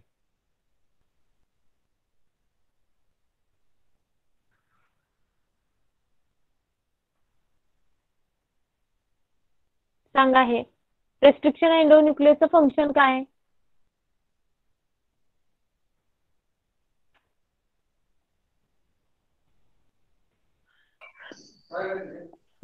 Cloning the gene at specific position and insert a desired gene. Yes, it helps in the cloning of the desired gene. But how it bring about cleavage in the DNA molecule, बरोबर? त्याच्यामध्ये specific साइटला cleavage करण्यासाठी आपल्याला काय पाहिजे? Unique restriction endonuclease पाहिजे. आणि unique restriction endonuclease जो एन्झाइम आहे ते कुठे कट करता येते? Specific site. म्हणून तर त्याला काय म्हणतो आपण? रेस्ट्रिक्शन एंडोन्यूक्लियस म्हणतो. So that sequence should have this restriction endonuclease site. Then another is oncogenes. Oncogenes present that are auxins and cytokinins.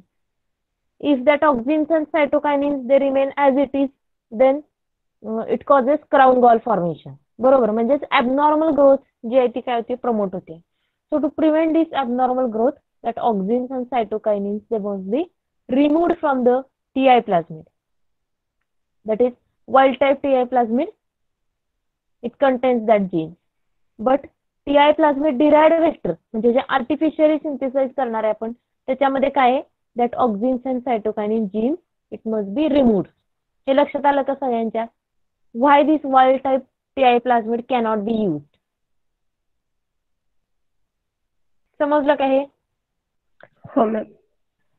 बाकीचे सगळ्यांकडनं आन्सर पाहिजे. हो मॅम. हे जे पॉइंट्स आहेत हे सुरुवातीचा हा पहिला पॉइंट असणार आहे तुमच्या आन्सर मध्ये. Why this wild type Ti plasmid cannot be use. So next point आपण बघणार आहे features of the efficient vector for the plant transformation. म्हणजे आपल्याला जो वेक्टर यूज करायचा आहे, vector is a carrier molecule. That vector should have some properties. Which are that properties? In that first property of the ideal vector is it should have a selectable marker gene. काय आहे? selectable marker gene त्याच्यामध्ये पाहिजे. So which selectable marker gene is there?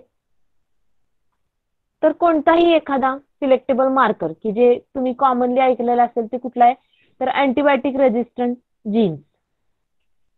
antibiotic resistant gene किंवा antibiotic sensitivity gene. So that confers resistance to the plant. आणि हे resistance कोणामध्ये येणार आहे? In transform plant, that is the plant in which the desired gene is inserted. As these marker genes they are prokaryotic origin, it is necessary to put them under eukaryotic control. म्हणजेच काय ह्याच्यामध्ये तर आपण काय करतोय E. coli मध्ये जर cultivate केलं तर ते प्रोकॅरियोटिक मधून नंतर आपल्याला युकॅरियोटिक मध्ये ट्रान्सफर करायचे. असं जर करावं लागलं प्रोकॅरियोटिक मधून युकॅरियोटिक मध्ये तर काय प्रॉब्लेम येणार आहेत? तर प्रोकॅरियोटिक मध्ये ही प्रोसेस नाहीये पोस्ट ट्रान्सक्रिप्शनल मॉडिफिकेशन, की जे युकॅरियोटिक मध्ये आहे. पॉलीएडेनिलेशन असेल किंवा अजून आपण कुठलं म्हणतो कॅपिंग प्रोसेस, ह्या सगळ्या ज्या प्रोसेस आहेत ते कुठे आहेत? It is present in eukaryotic cell but not present in prokaryotic cell. त्यामुळे तिथे काय होणार आहे? प्रॉब्लेम येणार आहे. सो सिलेक्टेबल मार्कर जीन्स असे पाहिजेत की that can be useful for both prokaryotic आणि युकॅरियोटिक दोन्हीमध्ये सुटेबल असतील असे selectable marker it should have that it should be present in that efficient vector. Then another is origin of replication. So ORI site, it allows that plasmid to replicate in E. coli. Okay, ORI site जे आहे त्याच्यामुळे काय होणार आहे, it allows plasmid to replicate in E. coli. तो जो extra chromosomal material आहे ते कुठे रिप्लिकेट होणार आहे, in E. coli. Then right border sequences important दोन्ही मधलं कुठलं आहे, इसेन्शियल कुठलं आहे, लेफ्ट बॉर्डर का right border? Right border. Right border हे आपण बघितलेलं होतं टीआय प्लाझ्मिडचं स्ट्रक्चर जेव्हा आपण बघितलं त्यावेळेला राईट बॉर्डर सिक्वेन्स हा कशासाठी आहे, it is necessary for the TDNA integration into plant cell DNA. So right border sequences they should have within that sequence. Then polylinker site. What is polylinker? It is used to facilitate the insertion of clone genes into a region between tDNA border sequences. म्हणजेच काय, पॉलिलिंकर म्हणजे एक असा sequence आहे की ज्या sequence मध्ये काय तर रेस्ट्रिक्शन एंडोन्यूक्लियस चे क्लिवेज साइट्स आहेत. It contains a specific base sequences which can be cleaved by specific restriction endonuclease. Means it should contain some of the sequences that can be easily cleaved with restriction endonuclease. For example, EcoR1 असेल, BAMH1. For that restriction endonuclease, the sequences they are present. समजलं काय पॉलिलिंकर म्हणजे काय? Polylinker site, that is a base sequences which can be cleaved by restriction endonuclease. Means EcoR1 आहे तर EcoR1 ला suppose GATC sequence लागतोय for EcoR1. So that sequence is present within that site. Polylinker site मध्ये काय आहे, it contains that specific sequence and because of that it can be cleaved with that restriction endonuclease. And after cleavage, which is the purpose of that cleavage? कशासाठी cleavage करायचे आपल्याला?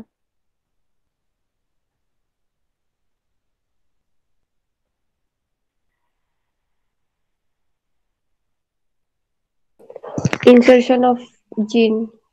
Yes, for insertion of foreign gene. For insertion of the desired gene.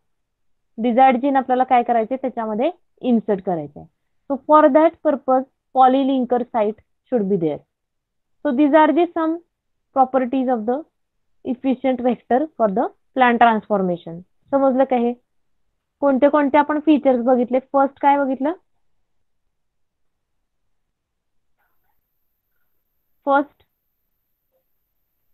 इथे जे Vector should have a selectable marker gene. vector should have selectable marker gene. Selectable marker gene मध्ये example काय आहेत? तर antibiotic resistant genes are there, some herbicide resistant genes are there. Then ORI site. Another काय बघितलं आपण? Origin of replication. त्यानंतर next काय बघितलं? नेक्स्ट फीचर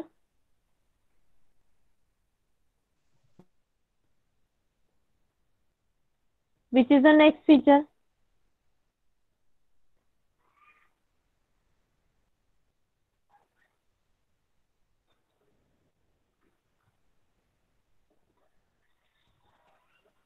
सांगा, लिहिलेलं आहे इथं, दिसतंय ना स्लाइड तुम्हाला? स्लाइड दिसते का सगळ्यांना? Hello, allow the plasmid to replicate E. coli. allow the plasmid to replicate in E. coli, that is origin of replication. त्यानंतर नेक्स्ट काय आहे?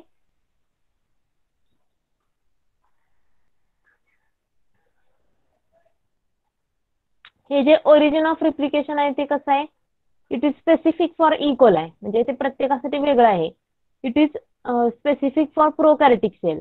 तसंच युकॅरियोटिक सेलमध्ये जर आपल्याला रिप्लिकेशन करायचं असेल तर आपल्याला काय पाहिजे, त्याची ORI साईट पाहिजे. Means it is different in case of E coli and in case of eukaryotic cell. बरोबर, तुम्ही ह्याच्यामध्ये शिकला आहे रिप्लिकेशन ज्या वेळेला शिकले त्यावेळेला रिप्लिकेशन मध्ये ऐकलं नाही, ORI साईट जी असते ती दोन्ही मध्ये वेगळी असते का एकसारखीच असते युकॅरियोटिक आणि प्रोकॅरियोटिक मध्ये?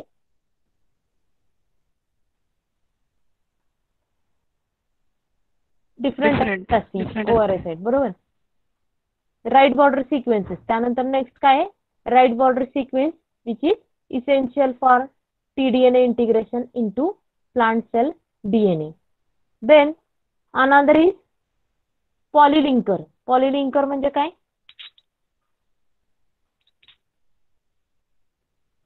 पॉलिलिंकर म्हणजे काय सांगितलं मी?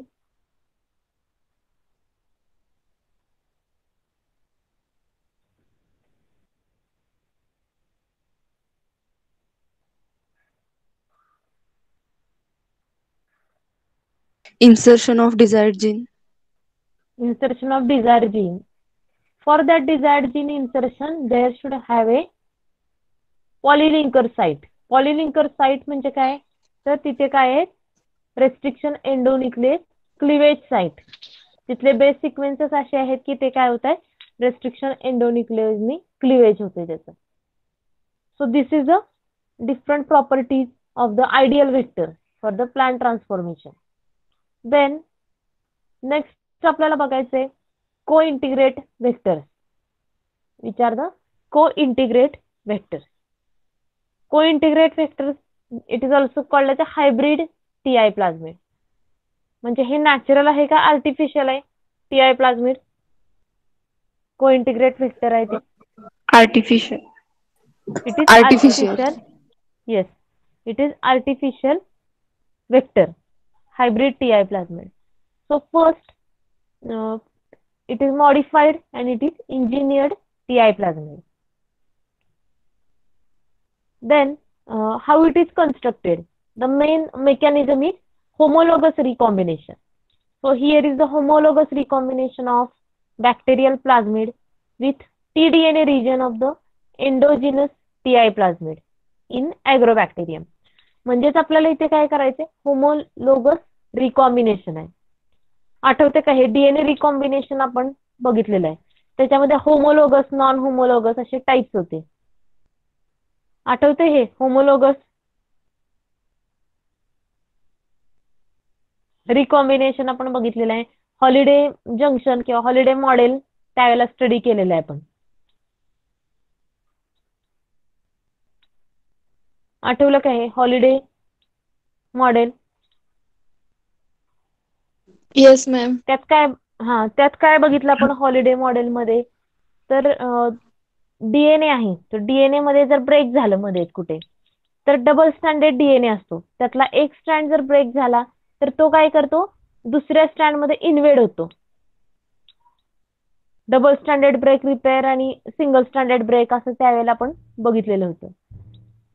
होमोलोगस मुळे काय होतं, तर एक स्ट्रँड जर डॅमेज झाला तर दुसरा स्ट्रँड काय करतो, त्याला होमोलोगस सिक्वेन्सेस असतात त्याच्यामध्ये, त्यामुळे तो काय करतो, इन्व्हेड होतो आणि सिंथेसिस करतो, कॉम्प्लिमेंटरी बेसिस ऍड करत जातो आणि त्यामुळे तिथे काय होतं, कंटिन्यू तो स्ट्रँड तयार होतो. Then integration of the TI plasmid.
Hello ma'am.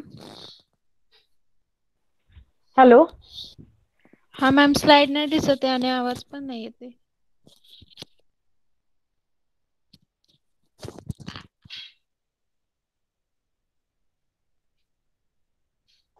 Ma'am डेप झाले बघा.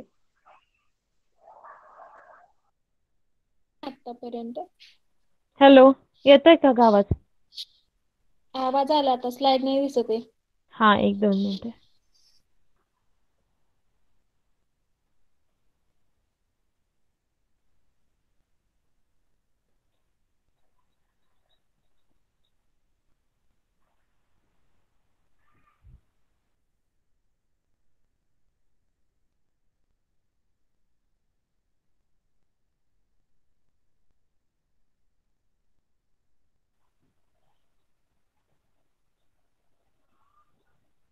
हॅलो. दिसती का ग स्लाइड? हा हो दिसती आता. दिसते.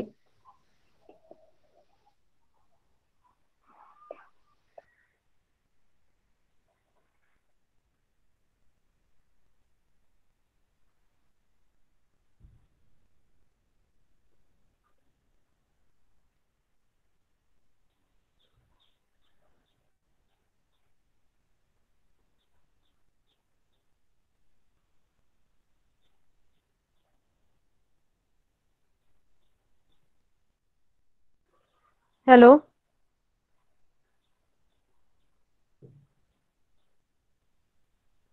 Yes hello. मॅम. दिसतंय का? हा मॅम, बोला ना. नाही दिसत आहे.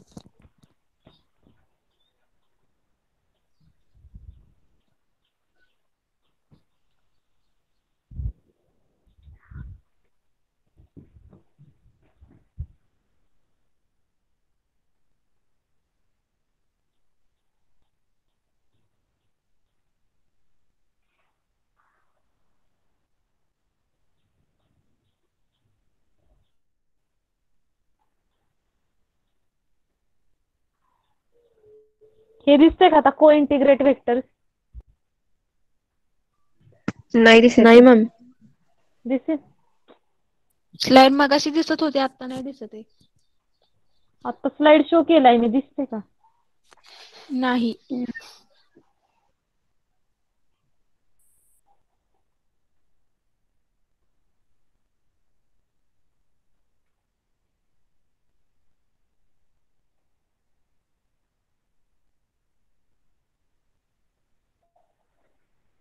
आता दिसते का? हा दिसते मॅम आता. हो. को-इंटिग्रेट वेक्टर दिसतंय का? हे को-इंटिग्रेट वेक्टर? हो दिसते आता. हा. को-इंटिग्रेट वेक्टर्स और हायब्रिड टी-आय प्लाझमिड. ह्यात आपण काय बघत होतो? It is modified and it is engineered T-I plasmid. तर हे थोडंसं कॉम्प्लिकेटेड आहे, व्यवस्थित लक्ष द्या म्हणजे लक्षात येईल. So this vectors are constructed by homologous recombination. Homologous recombination, that is a type of DNA recombination.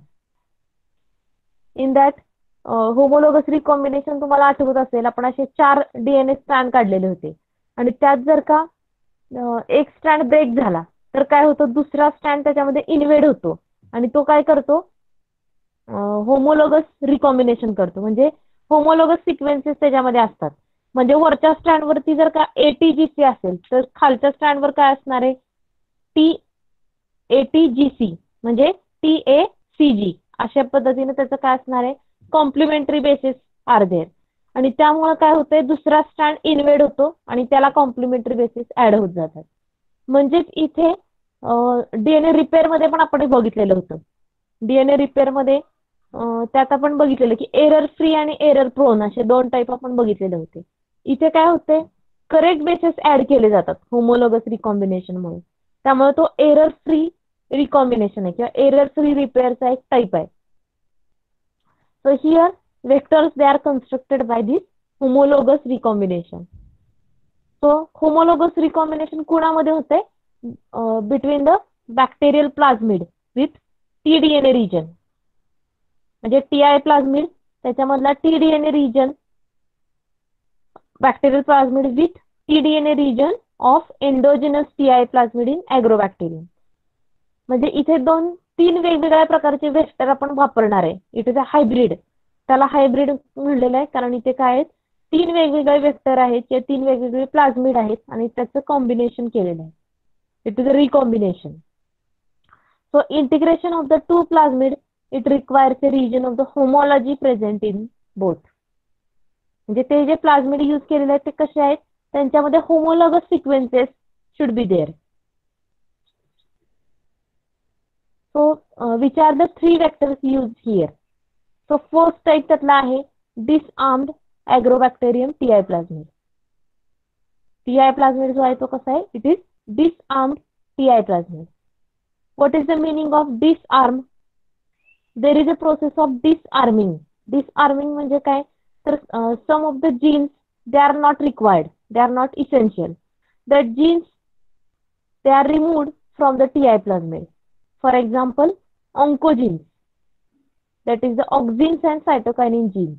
They should be removed from that tDNA region. त्यातनं काय केलेलं आहे हे जे oncogenes आहेत ते रिमूव्ह केलेले आहेत. And that oncogenes are replaced by foreign DNA, exogenous DNA or foreign DNA. समजलं का हे? ही टर्म येणार आहे सगळीकडे disarmed TI plasmid.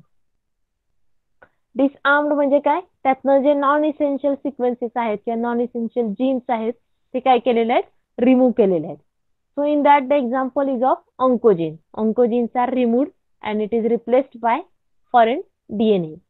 In that, examples of these vectors they include the 2 types or 2 different types are there, SEV series and PGV series. So what is this SEV series? SEV म्हणजे काय तर त्या टाइपचे जे plasmid आहेत त्यांच्यामध्ये काय केलंय right border sequences of the tDNA together with phytohormone genes coding for cytokinin and auxin. They are removed and it is replaced by kanamycin resistant gene. म्हणजे इथे काय केलेलं आहे राईट बॉर्डर सिक्वेन्स जो आहे तो आहे असा काय तो काय केलाय रिमूव्ह केलाय right border sequence and together with हे जे फायटोहार्मोन जीन्स आहेत म्हणजेच कुठले auxins and cytokinins they are removed. And त्याच्याऐवजी तिथे इन्सर्ट काय केलंय तर कॅनामायसिन रेजिस्टंट जीन एक इन्सर्ट केलेलं आहे. While left border sequence and small part of the left segment and of the original tDNA they are left intact. म्हणजे intact त्याच्यामध्ये काय काय ठेवलंय तर लेफ्ट बॉर्डर एक ठेवलेला आहे आणि त्याच्याबरोबरच ओरिजिनल tDNA. हा SEV सिरीज आहे. आणि PGV सिरीज म्हणजे काय तर फायटोहार्मोन जीन्स कम्प्लिटली रिमूव्ह केलेले आहेत आणि त्याच्याऐवजी PBR322 व्हेक्टरचे काही सिक्वेन्सेस ऍड केलेले आहेत PGV. तर PGV सिरीज मध्ये काय रिमूव्ह केलेलं आहे ऑक्झिन आणि cytokinin genes they are removed and it is replaced by some of the sequences of PBR322. ऐकलंय का हा प्लाझमिड? हो ऐकलं.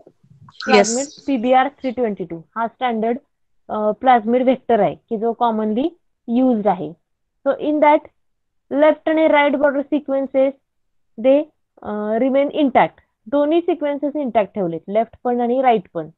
And as well as there is a nopaline synthase gene it is conserved. Nopaline synthase gene म्हणजे कुठला आहे opine synthase gene जो आहे टीआय प्लाझमिड मधला तो पण त्याच्याबरोबर कन्झर्व केलेला आहे. सो ह्या दोन्ही मधलं जे मोस्ट कॉमनली युज्ड आहे ते कुठलं आहे तर PGV series it is commonly used. PGV series म्हणजे काय की ज्याच्यामध्ये काय काय आहे फायटोहार्मोन जीन्स रिमूव्ह केलेले आहेत आणि त्याच्याऐवजी some of the PBR322 sequences they are placed and left and right border sequences they retain and also nopalin synthesis gene it is retained in that PGV series. इथे लक्षात येईल आपल्या लेफ्ट आणि right border sequences दोन्ही ठेवलेले आहेत आणि target gene insert केलेला आहे तिथेच काय केले प्लांट सिलेक्टेबल मार्कर जीन जो आहे तो इन्सर्ट केला दॅट इज कॅनामायसिन रेजिस्टंट जीन जो आहे तो तिथे इन्सर्ट केलेला आहे. त्यानंतर हा जो प्लाझमिड आहे, ह्या प्लाझमिड मध्ये काय selectable marker gene for both prokaryotic and eukaryotic cell. Sorry, selectable marker gene ह्याच्यामध्ये कुठला आहे तर इकोलाय आणि ॲग्रोबॅक्टेरियम ह्या दोन्ही मध्ये जो चालेल सिलेक्टेबल मार्कर जीन तो ह्याच्यामध्ये इन्सर्ट केलेला आहे. It contains the selectable marker gene for E coli and Agrobacterium. त्यानंतर ORI साइट आहे इथं. ORI site is there. So this is the original TI plasmid. This is original TI plasmid and this is a vector which is derived from that TI plasmid. Disarmed TI plasmid vector. इथे दिसेल तुम्हाला PGV इथे दाखवलेलं आहे. PGV मध्ये काय काय दाखवले त्यांनी, त्याच्यामध्ये काय काय सांगा. लेफ्ट आणि राईट बॉर्डर सिक्वेन्स आहे का?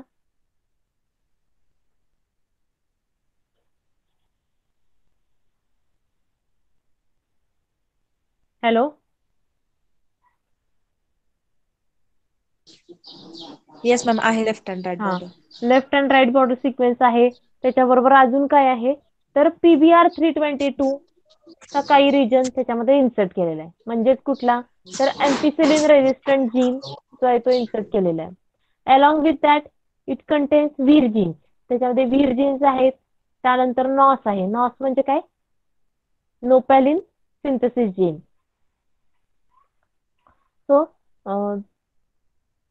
this is a PGV series or which is also called as a disarmed TI plasmid vector. This is the first type की जो co-integrate vector मधला हा सगळ्यात पहिला वेक्टर आहे. कुठला आहे, disarmed TI plasmid. TI plasmidच आहे पण त्याच्यामधले काही जीन्स आहेत ते रिमूव्ह केले आणि त्याच्याऐवजी दुसरे जीन्स इन्सर्ट केलेले आहेत. सो फर्स्ट आपण कुठला बघितला, disarmed TI plasmid. त्यानंतर सेकंड ह्याच्यामध्ये कशाचं कॉम्बिनेशन आहे, 3 वेगवेगळ्या वेक्टरचं हे कॉम्बिनेशन आहे. Cointegrate vector it is a combination of 3 different vectors. त्यातला फर्स्ट टाइप आपण कुठला बघितला, disarmed TI plasmid. Second type is intermediate vector. Second vector जो आहे त्याला काय म्हणायचं, intermediate vector. So small PBR 322 based plasmid containing tDNA region. Intermediate vector म्हणजे काय तर it is a PBR 322 based plasmid that is E. coli vector. It contains tDNA region.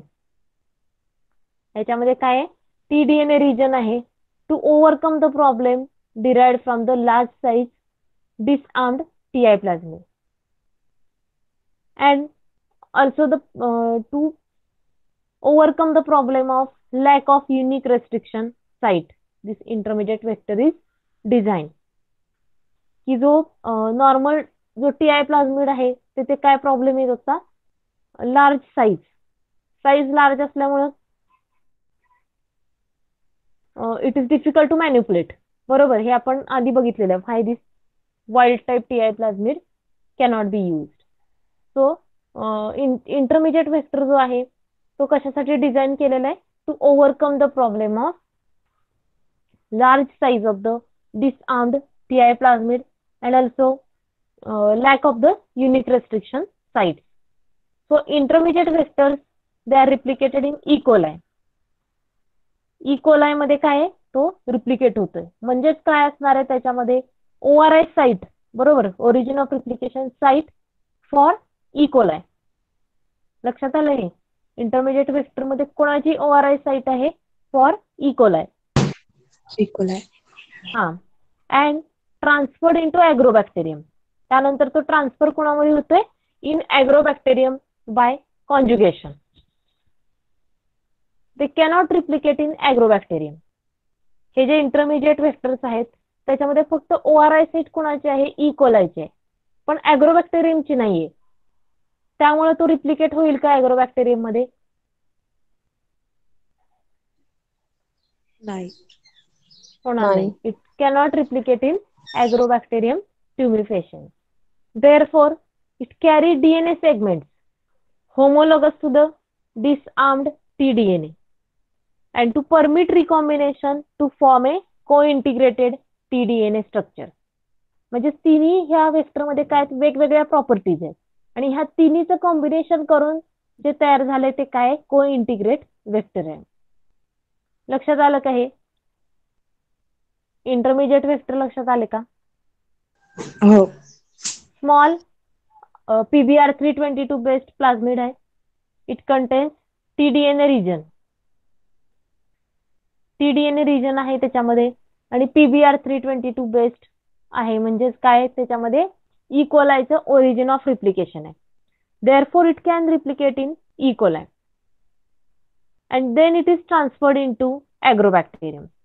So for transfer of that agrobacterium there is a need of another vector. Transfer होण्यासाठी काय पाहिजे त्याला? तर एक दुसरा वेक्टर पाहिजे की ज्याच्यामध्ये काय आहेत? हे ट्रान्सफरचे जीन्स आहेत. That is a helper vector. It needs another vector. Third vector is helper vector. That is, these are the small plasmids maintained in E. coli and they contain transgenes. That is transfer genes for the transfer genes and mobilization genes. MOB genes किंवा mobilization genes for the transfer of this intermediate vector into agrobacterium. समजलं का हे? आणि हे कसे आहेत? Conjugation deficient intermediate vector आहेत की जे काय करू शकणार नाहीत, कॉन्जुगेशन होत नाही त्याच्यामध्ये and because of that they cannot be transfer. So helper vector help in the transfer of that vector into agrobacterium. लक्षात आलं का? हे तीन वेक्टर कुठले कुठले आहेत? फर्स्ट वेक्टर कुठला बघितला आपण? डिसआर्म ऍग्रोबॅक्टेरियम. Disarmed TI plasmid. बरोबर. डिसआर्म म्हणजे आपण काय केलं? त्यातनं कोणते जीन्स रिमूव्ह केलेले आहेत? जे इसेन्शियल नाहीयेत. जे इसेन्शियल नाही त्यातले कुठले? ऑन्कोजीन्स. हा. ऑन्कोजीन रिमूव्ह केले आणि तिथे कुठले जीन इन्सर्ट केले? एक्झोजिनस DNA. हा, फॉरेन DNA किंवा एक्झोजिनस DNA इन्सर्ट केलेला आहे आणि त्यात अजून एक इन्सर्ट केलेला आहे E. coli origin. बरोबर. E. coli ओरिजिन कसा इन्सर्ट केला? तर PBr 322 हा जो प्लाझमिड आहे तो E. coli प्लाझमिड आहे. त्याच्यामधले जे वेक्टर्स आहेत, त्याच्यामधले जे जीन्स आहेत ते डायरेक्ट इन्सर्ट केले. And along with that it contains selectable marker gene like drug resistant gene आहे, herbicide resistant gene आहे, त्याच्यामध्ये इन्सर्ट केले. देन दुसरा टाइप आपण काय बघितला? Intermediate vector. इंटरमिजिएट वेक्टर मध्ये काय बघितलं? स्मॉल PBr 322 बेस्ड प्लाझमिड आहे आणि त्याचं origin of replication E. coli मध्ये होतं आणि it cannot replicate in agrobacterium. agrobacterium मध्ये रिप्लिकेट होत नाही. So how it is transferred in agrobacterium? With the help of another vector, that is helper vector. Helper vector काय काम करते? It transfer that plasmid into agrobacterium. समजलं का सगळ्यांना हे? आणि तो ट्रान्सफर कसा करतोय? Because it contains some of the genes, that is tra genes and mobilisation genes. कारण ह्या दोन्ही वेक्टर मध्ये काय? These are the conjugation deficient vector. Intermediate vector कसा आहे? इट इज कॉन्जुगेशन डिफिशियंट आहे की जो कॉन्जुगेशन करू शकणार नाही. So this is a combination of 3 vectors: disarm TI plasmid, intermediate आणि हेल्पर वेक्टर. इथे दिसेल तुम्हाला को इंटिग्रेट प्लाझमिड. को इंटिग्रेट प्लाझमिड जो आहे किंवा तयार झालेला जो वेक्टर आहे त्याच्यामध्ये काय काय दिसते? Left and right border sequences आहेत. Then plant selectable marker gene आहे. Promoter sequences are there. Then gene of interest. Gene of interest म्हणजेच काय? तर foreign DNA. Then along with that it contains bacteria selectable marker gene. Origin of replication आहे की जे कशाचं आहे? E. coliचं आहे. त्यानंतर अजून काय आहे याच्यामध्ये? व्हायरुलन्स जीन्स आर प्रेझेंट. समजलं का? हे दोन्ही या सगळ्याचं कॉम्बिनेशन म्हणजे ह्या को इंटिग्रेट प्लाझमिड आहे. Homologous recombination between the tDNA in intermediate vector and Ti plasmid to form a large co-integrate plasmid. Which is facilitated by the native agrobacterium recombination function. So recombinant tDNA, it is transferred into the plant genome. Recombinant tDNA जो आहे तो फक्त काय होणार आहे, transfer होणार आहे. tDNA region मधनं काय केलं आपण, जे काही नको असलेले जीन्स आहेत ते रिमूव्ह केले आणि त्या जागी नवीन जीन इन्सर्ट केले. So this is the intermediate vector इथे दाखवलेलं आहे. फॉरेन जीन इन्सर्ट केलाय त्याच्यामध्ये. आणि दुसरं काय दाखवलं, disarmed TI प्लाझ्मिड, that is पीजीव्ही. First आपण बघितलेलं ते. त्या पीजीव्ही मध्ये काय काय दिसते आपल्याला, vir genes are there, left आणि right border sequences are there. त्यानंतर ह्याच्यामध्ये इंटरमिजिएट वेक्टर मध्ये काय काय बघा, फॉरेन जीन आहे त्याच्यामध्ये इन्सर्ट केलेला. आणि काय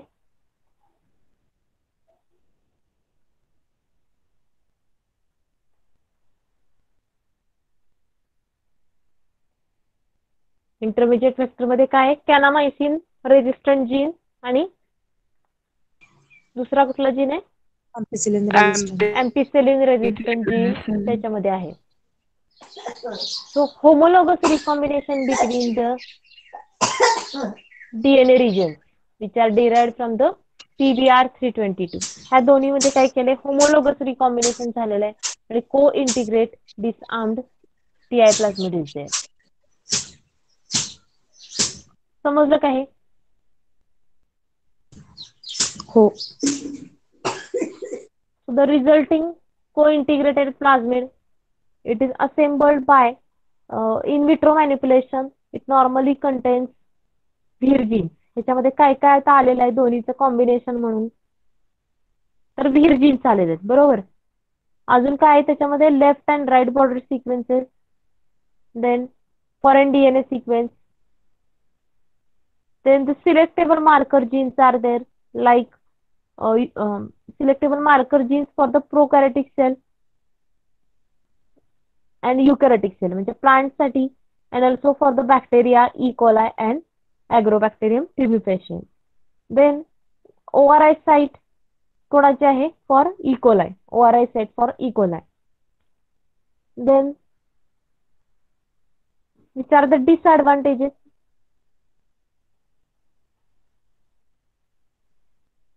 Disadvantages काय आहेत, it is difficult to manipulate, long region of the homology required between TI plasmid and E. coli plasmid, making them difficult to engineer and use. म्हणजे काय, दोन्ही मध्ये ज्या वेळेला रिकॉम्बिनेशन आपण करतोय होमोलोगस, त्यावेळेला काही सिक्वेन्सेस होमोलोगस सिक्वेन्सेस दोन्ही मध्ये असावे लागतात. That is a called as a homology. Homology means the similar base sequences should be there. So long region of that homology it is required between the TI plasmid and E. coli plasmid, that is PBR322 intermediate vector. Then another is it is relatively inefficient gene transfer compared to the binary vector. की जो next type आपण बघणार आहे binary vector, त्या binary vector पेक्षा हे कसं आहे, it is inefficient as compared to the binary vector. So this is about the co-integrate vector. Co-integrate vector आपण बघितलेला आहे.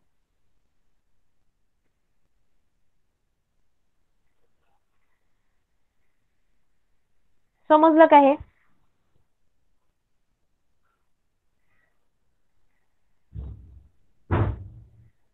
हो मॅम. हॅलो, समजतंय का सगळ्यांना? Yes ma'am. ह्याचे जे इम्पॉर्टंट पॉइंट्स आहेत ते तुम्ही एखाद्या नोटबुक मध्ये लिहून घ्या. इम्पॉर्टंट पॉइंट्स जे आहेत ते तुम्हाला तुमचं तुम्ही लिहायचेत, म्हणजे आता काही कुठलेही लिहून वगैरे देणार नाहीये. आता काय काय आठवते तुम्हाला जे सांगितलंय को इंटिग्रेट वेक्टर मध्ये? को इंटिग्रेट वेक्टर हे काय आहे? It is a combination of 3 different types of vector. कुठले कुठले आहेत त्याच्यातले नाव सांगा. disarmed TI plasmid vector, disarmed TI plasmid. Second कुठला आहे? intermediate and इंटरमिडिएट आणि हेल्पर वेक्टर्स. इंटरमिडिएट आणि helper helper. Vector. So disarmed TI plasmid त्याच्यामध्ये कुठले कुठले जीन्स आहेत?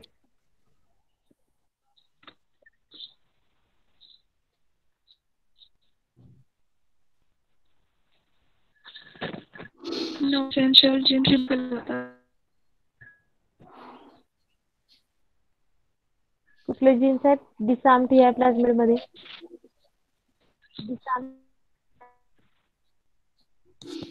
इसेन्शियल जीन्स सगळे. जीन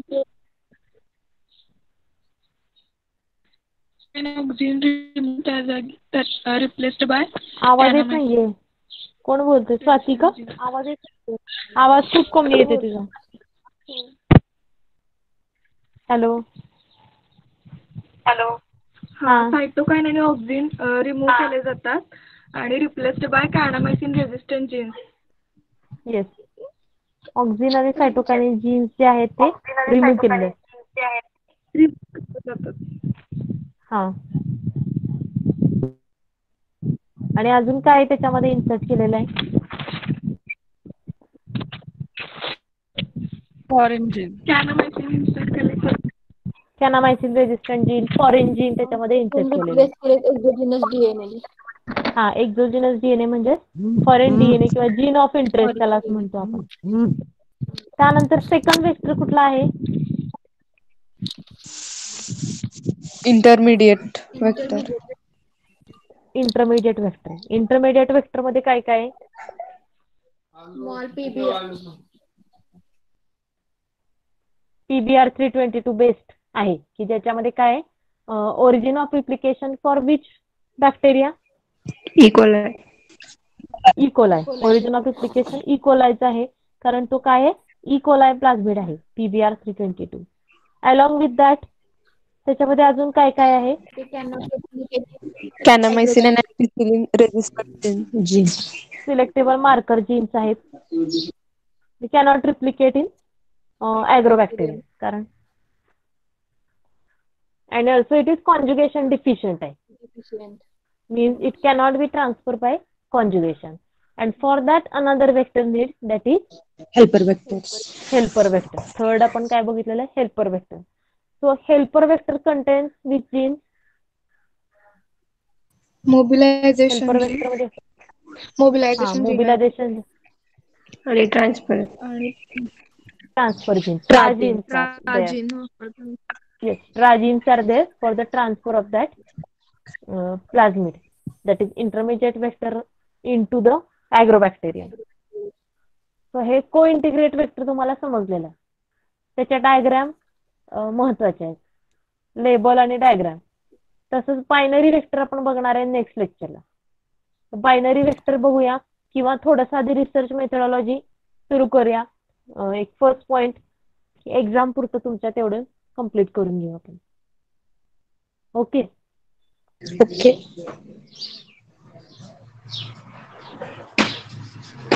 ह्याच्या हे प्रेझेंटेशन मी शेअर करते क्लासरूम वरती. चालेल. हा ठीक. ओके. लिव्ह करू? हा चालेल. Okay bye.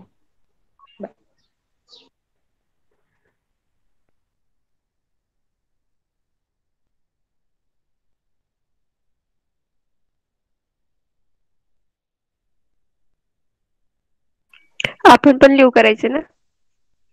हो, कारण ते COCचे लेक्चर तिकडं अटेंड करायचं ना. हा ठीक आहे. चालते, करूयात ना मग. हा.